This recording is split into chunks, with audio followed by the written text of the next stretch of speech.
อ๋อ300เช้าขึ้นโหดดีแน่โอ้ยกันบ่เมื่อละยายแล้วค่อยสิปิดโทรศัพท์แม่นแหละบัดนี้ยายแล้วบ่จริงเลยเนาะโอ้เครียดเลยบัดนี้วัดชี้แล้วอัน ว้าวให้ใจขึ้น พอจะขึ้นแล้ว วันนี้แหละผู้ชาวมาหาข่อยน่ะบัดนี้เว้ากับข่อยแต่นั้นแน่นี่แหละบัดนี้ล่ะข่อยจะไปเอาแล้วเขาว่าเจ้ามีแผ่นอยู่มีผู้ชาวอยู่ข่อยบ่เอาแล้วซื่อๆอันนี้ก็คือกันนั่นแหละขวางคัดขวางเมียนคัดไปจังบ่อยากได้แหละก็บ่เอาสิมาวนไปจังของข่อยบัดอยากได้อีหลีเนาะหมู่เพิ่นเว้าลิ้นข่อยละบ่เว้าลิ้นนำหมู่เป็น เอาตุจานผู้เพิ่นเมื่อมื้อเช้านี่น่ะเพิ่นว่าเพิ่นยอมตัวเดียวนั่นบ่ ก็ตัวเดียวเลยถามมันจะเลยสนุกมากผม ลูกเมื่อไรนะ ครับมัน ตัว อันนี้มาดอมนี่ได้นั่งอยู่หั่นเป็นได้จังเมื่อถามรถเลยหั่น ผู้นี้ได้เว้ากับ ผู้นี้ได้ว่าเราเทิงจะกันเด้ โอ้ ของมันเฮาบ่จักนำเขาเนาะ เพิ่นฮู้ภาษาเนาะ บ่จักภาษาเนี่ยพอดีเว้าคักแล้วพุ่นค่อยว่าเบอร์โทรก็มีอยู่นำข่อยนี่เบอร์เราน่ะบ่เจ้าจะเว้านำก็เว้าได้แม่นักไปจัก ลึก แล้ว เนาะ เราว่าเมื่อวันบ้าน ตัวเดียว เมื่อวันบ้านมือแล้วสิกลับมาทำงานอยู่ชวัดแล้วอ่ะ อ๋อตัว เราเว้านะ เอาเลย เว้านำคนนั้นดอกจักมากลับมามันก็จะมันยังน้ำมันบ่นี่น่ะ โดย M150 บ่แล้วตัวนี้แหม M100 อันนี้ได้ แม่นลองเบิ่งโลดกินได้ ดูมึงดู โอ้ยก็กินได้ อย่าดอง ข่อยอยากได้เหล้าอันของแท้อันนั้นเดี๋ยวนี้ก็มาบอกอย่าให้ข่อย เราแล้วเราของแทน เอาเหล้าต้มอันนั้นนะ เราต้ม เจ้า เราต้มธรรมดาเนาะ ให้ในกว่าไผมาเถอะนะ ได้ จับแก้วจับใหญ่ เราต้ม อยากมาบอกเอา เรา อย่า ต้ม นี่ เรา นะ โก้นี่ก็ได้บ่หรือว่าเอาแบบรุ่นต้มเขาอันนั้นเนาะ เอาอันแปลว่าบ่แม่นเอาเหล้าอันนั้นได้ บ่ได้นะ เหล้าอันอยู่โคอยู่หยังคนบ่จักได้นะ บ่น้อง เหล้าเขา แม่นแท้วะ เราเขาต้มเอา เออ ว่า คืออยู่บ้านนี่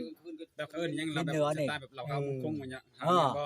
บ่เอาเด้อนั่นเหล้า เจ้ากับบ้านนั่นดีถูกก่อนเจ้ากับบ้านนั่นเนาะ แม่นพ่อใหญ่บอกก่อนเนี่ย ทาเช็ดเราต้มอันนี้ พ่อใหญ่หาพ่อน้ำลังเนาะ ตอนเว้นก็ชวนนอนบ่ล่ะบ่น่ะ ว่าไปสิอยู่ได้ว่าเขาเป็นกระชวนนอนว่า ข่อยเว้าจังชี้ข่อยว่าเจ้านั่นอยู่นํกันกับข่อยนี่แต่ว่ามื้อใดก็ข่อยแต่งข่อยแปลงแล้วเป็นลูกเป็นเมียข่อยแล้ว แต่ว่าเรื่องลิ้นเรื่องกินนี่สังคมนี่มันธรรมดาแต่ละคน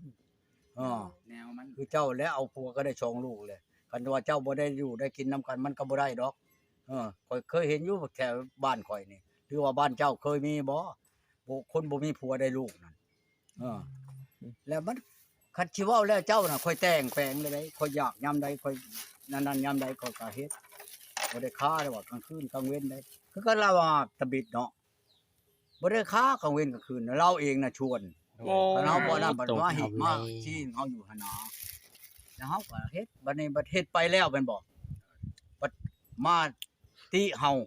จังซั่นจังซี่หั่นเด้บ่มันเป็นเอาว่าลูกเดียวเราได้นี่ โดย คันสิมื้อนี่ก็บ่ได้ผิดบ่ได้เลวกันให้ลูกเดียวนั่นแนวเดียวนั่นให้เฮานั่นคืนนี้นะเว้าขออนุญาตนั่นเนาะ โดย นอนเป็นหลังมาใช้เฮาก็ดึงมาแม่นบ่ดึงมาแทงทูดไปเชือบักยาวๆนึงจนตกเชือ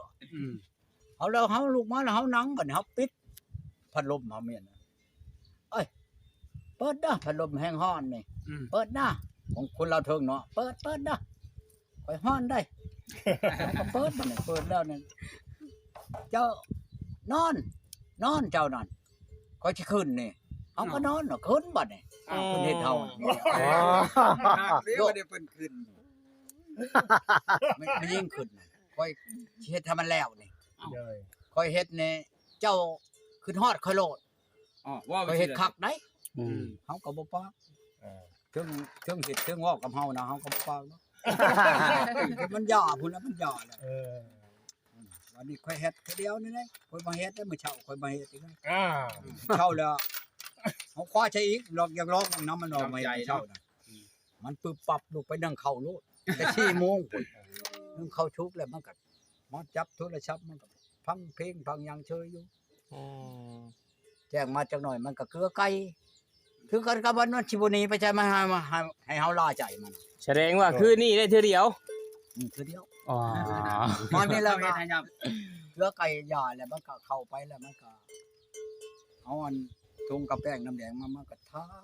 ถึงจะบางมันทาหน้าทาตามันนะ เป็นผู้ชาวว่ะ วันนี้ล่ะเฮาก็มันของมันเห็นมันอันนั้นน่ะมันก็ว่ามันสิบ่ไปใช้เลยเนาะ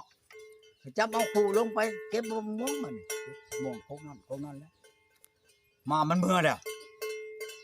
เอาแล้วจักมันเผาจักมันคือบางชิ้นมันเลยยังปลาอยู่หั่นเด็กขึ้นคือบางหันแล้วแต่มันบ่อ่อนมันบ่เผามันบ่ปลาดอกชิ้น ยันว่าป้าให้พ่อใหญ่เบิ่งว่ากินฮอดเมีย ปลาสินไว้ให้เบิ่ง โอ้ บ่ ย ยัน เรา ว่า ไปขึ้น เพิ่ เนี่ย น เนาะ ว่าย่าเพิ่นว่าคือบ่เห็นหน้าเห็นหลังคาก็พออยู่เพิ่นว่าเนาะนี่เปรียบเนาะบ่เห็นโตเห็นจินก็พอเนาะ แม่น โอ้ยบ่ขึ้นปานนั้นดอก ยันเราคิดถึงกันนะ เขา เอาบ่ได้คิดสิตามบ่ทุกคนบ่ได้คิดสิเมื่อตามบ่ พูดคนนี้เราบ่ตาม โทษใช่ผมบ่แม่นอันนิดหน่อยตำรวจพันโทผมขอโทษใช่นะเราติดตามมาแล้วนี่เราก็ฮู้จักว่าเมื่อแล้วเราก็โทรมาบอกก่อน อ๋อมีแต่โทษแจ้งทั้งนั้นบ่ แจ้งเบิดแล้วพอลำคนก็บอกแล้วแม่เฒ่าคนก็บอกแล้วแม่เฒ่านั้นยิ่งแต่แม่เฒ่าว่าเอ้ยมันฮอดแล้วค่อยสิมาชงลูกเอ้ยว่ามันฮอดวันนี้มื้ออื่นก็มาชง โอ้ มันปิ้นหูขี้ใส่แม่มันน่ะมันไปญาติแม่มันน่ะ อ้าวโอ้ยเจ้ามันว่าชื่อๆดอกอันว่าเมื่อนี่ฮอดบ้านมันบื้นมันสิบ้านสวรรค์ค่อยพังเบิดแล้ว อันผู้บ่าวมันมีพอแห้งมันหักมาจำค่อยชื่ออย่าหัวมัน ลูกเขาก็มานำบ่มาอยู่นำทุกคนลูกก็มานำกันบ่ มาแต่มือมานำไม่เท่า โอ้แล้วก็เมื่อบ่ ไม่เท่ามาเลยมานำไม่เท่า โอ้แล้วก็เมื่อนำกัน เมื่อนำไม่เท่า บ่อยากเสือเนาะเฮาก็บ่อยากเสือคือกันเด้ คันว่า บ่ได้ยินเพิ่นเว้านะ แม่น คันว่าอันนั้นคันว่าแต่งเสียก่อนน่ะมันค่อยเชียร์เงินค่าแต่งค่าหยังมันสิเมื่อมันสิยากตัวนี้มันเมื่อก่อนได้อันนี้ โดย มันเมื่อก่อนนั้นแต่งนี่เด้ของว่าวันที่5นี่ให้ไปเชียร์กันเชียร์ค่าแต่งเด้มันเมื่อก่อนแล้วบัดนี้มันคงเว้ากันเลยครับพ่อบ้านครับอันพี่ช่างนั่นยามันให้มันเมื่อซะก็ดีอยู่มันเมื่อก่อนถ้าไปแต่งเสียก่อนมันก็สิ6อีกมันสิได้เมื่อเว้าเอาเงินอันนี้ก็บ่แม่นน้อยอีกเช้าเสียบ่ได้หลายดอกเช้าไปล้านเด้อ โอ้เบิดกับเมียคนนี้บ่ประมาณ สาวปลายล้าน เดี๋ยวจะเข้าชามชิปพุ่นละไล่ถึงนั่นถึงนี่นั่น อืม ไม่น้อยหรอกกลับไปไล่อันคันคอยบ่เห็นท้องนี่มันก็หลายเติบเลย100ไปล้านพุ่นละ ท้องน่ะเห็นอยู่บ่ตุจาน บ่ได้เห็นนี่บ่ทันหาเบิ่งครับ คุ้มค่าอยู่บ่เบิดเกือบ30ล้านนะได้อยู่นํเขา ไปเว้านั่นน่ะ8มื้อเจ้าสิเชิงจำได้แหละบ่เขาจะถามเจ้าล่ะจะโชคเบิดมื้อบ่ได้คืนก็ยังบ่ได้คุ้มค่าเนาะเว้านั่นบ่เว้า 8 มื้อ 8มื้อ ทนได้แต่8 มื้อเอ้า ก็ ค เพิ่น น บ่ ได้ หัน แต่8 มื้อ 8มื้อเบิด20ปลายล้านเนาะ ขึ้นบ่หันแหละ ไปหานบ่มันพุ่นเนาะ เพิ่นมาทุกคนนี่แหละ6แห้งบ่รู้นี่ย่านข่อยนำนี่เอาไปโลดลูกกระจอกกระแจข่อยไปเฮ็ดอันใด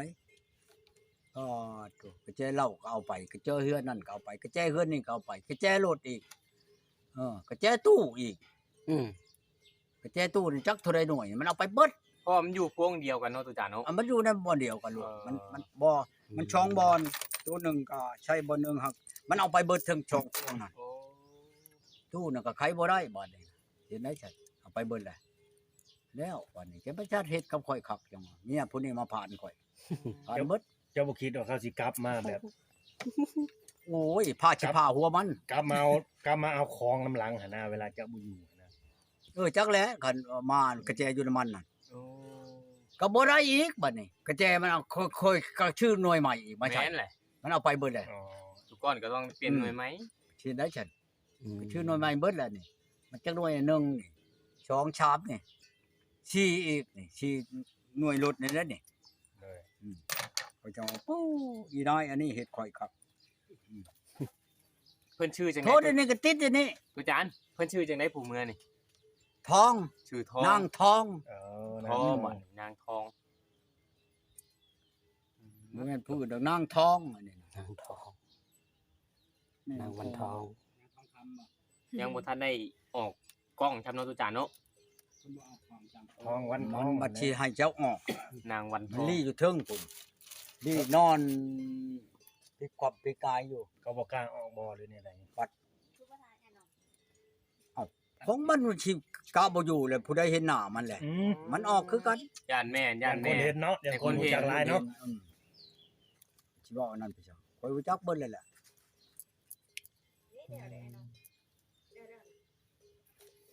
อย่ามันเลย คนที่เท่าใดดูก่อนเมียคนนี้นางวันทองนะคนที่เท่าใดแล้ว ที่15 45 ตก15นางวันทอง 15 16บ่ วันที่16 บ่ บัด มันเมื่อแล้วก็เอามา 16ต้องมาอยู่แน่นอนบ่ให้ไก่ เจ้ายังเอาบ่ เดือนหน้า ได้ เอา มันบ่ทันได้เลิกกันเด็ดขาดเด้แม่เขายังสิมาส่งอยู่บ่แม่นติ ผมมันสิค้านั่นดอกเมาเหล้าเว้ย สิโทรหาเมียบ่บัดนี้ บ่โทรหาหลานก่อน โทรหาเมียมึงดูหาตามมึงดูว่าเขาอยู่ไสเด่น โทรนะแม่เขาสิบอกเบอร์มันเอาโทรศัพท์จะโทรโทรโลดสิโทรบอกเขาจะบอก มึงโตบ่ได้ทางไทย โทรใช้ร้านคอยให้เขาฝากเงินมาให้เนี่ย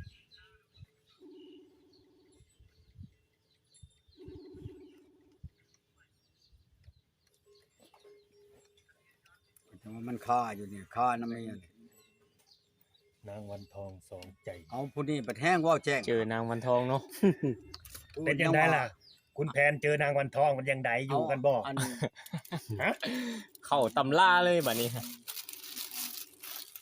อัดบางๆเนี่ยผู้อื่นน่ะผู้นี้คักปันยังผู้นี้อืม ผู้อื่นเมื่อนี่บ่ได้เว้าเนาะตุจานเนาะ อืมเว้าฮอดให้หมู่พังโลด อืม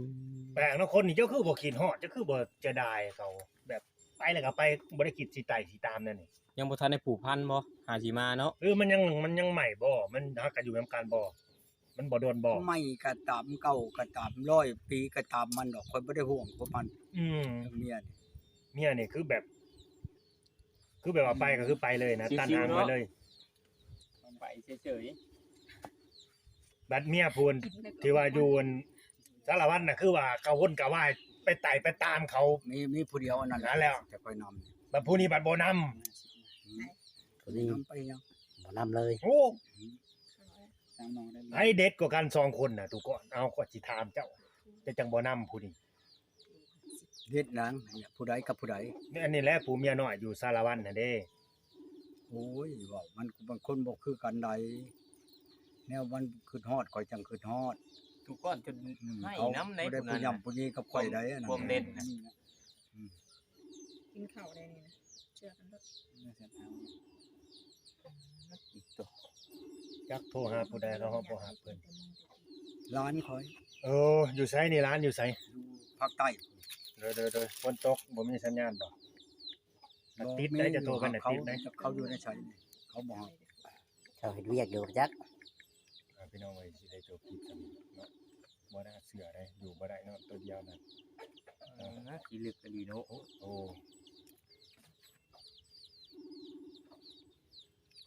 บ่ถ้าเชื่อก็ต้องเชื่อพี่น้อง 8มื้อยาทุกก้อนยังบ่ทันได้เมื่อดิดครับหนีป้าล่ะ ข่อยจังบอกอัน เจ้าให้หายข่อยน่ะผู้ลางคนว่าข่อยนี่หายบ่เฮ็ดเมียมันจักหนีแต่ข่อยบ่เฮ็ดได้ข่อยยังเว้าอยู่จนรู้จักข่อยเบิดอันเท่านั้นยกเท่านี้ยกอันผู้นี้มันว่าคักรู้น่ะผู้มันดีมื้อนี้น่ะ อืม ก็มันว่าคักข่อยจังว่ากันว่า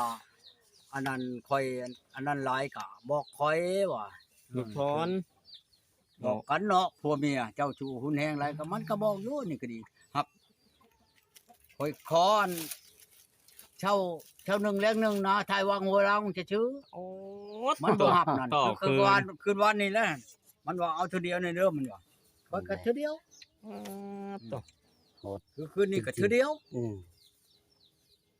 ที่นะอันนี้เอาไปมาตัวคอยว่าคอยนั้นถือผ้าเลยได้บ่ถือผ้า